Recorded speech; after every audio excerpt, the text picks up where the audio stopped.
দেশে আইন আদালতের তো ঠিক নাই।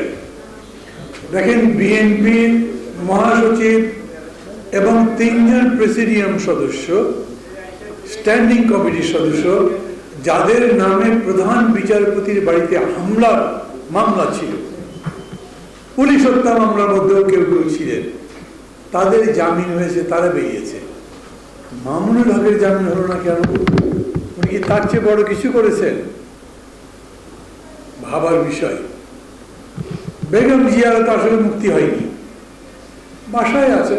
আর কে আর এবার কে আর হাসপাতালে যান? মাঝে আর কিছু কাজ করতে পারেন না। এবং আমরা এরকম একভাবে মেনেও নিয়েছি। কবে হবে মুক্তি?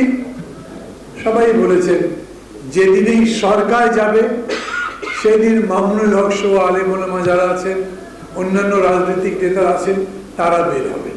তাই তো? তার আগে হতে পারে নাকি জানি না, আপনারা জানেন। আমি প্রেস ক্লাবের এক সেমিনারের মধ্যে বিএনপির এক নেতাকে জিজ্ঞেস করেছিলাম, আপনারা যে বলছেন আগে রাজনৈতিক নেতাদের মুক্ত করবে, এটাই আমাদের প্রধান কাজ এখন, তাহলে যদি মুক্তি না দেয় কি করবেন? মানে না হয় মনে হয় মুক্তি দেবে। আপনারা তো কেউ সেরকম বললেন না, মনে হচ্ছে দেবে খুব শিগগির। তা যদি না হয় এবং যেরকম করে বক্তৃতা দিয়েছেন, তার মানে আন্দোলন করেই বের করতে হবে, তার মানে সরকারের পতন ঘটাতে হবে, তারপরে জেলের তারা ভাঙবেন এবং তাকে নিয়ে আসবেন। আমি কথা লম্বা করবো না, একটার মধ্যে শেষ করে দিতে চাইছেন না, মিনিট খানিক কি বলে বাকি আছে একটা বাজতে। আমি 1 মিনিটের মধ্যে কথা শেষ করতে পারবো না, কিন্তু দরকারি কয়েকটা কথা আমার বলা উচিত মনে হচ্ছে। কেন? সবাই বলেছেন আন্দোলন করতে হবে এবং তার জন্য ঐক্যবদ্ধ আন্দোলন লাগবেই। ঐক্যবদ্ধ আন্দোলন লাগবেই। কেন বলেন তো? এত বড় মুক্তিযুদ্ধ হলো, বাংলাদেশ স্বাধীন হয়ে গেল, তখন তো কোনো ঐক্য লাগে নাই। শেখ মুজিবুর রহমানকে অন্যান্য দলের নেতারা বলতেন, আপনি জাতির মুক্তির আন্দোলন করছেন, সমস্ত জাতিকে ঐক্যবদ্ধ করবেন না, রাজনৈতিক দলগুলোকে ঐক্যের জন্য ডাকে।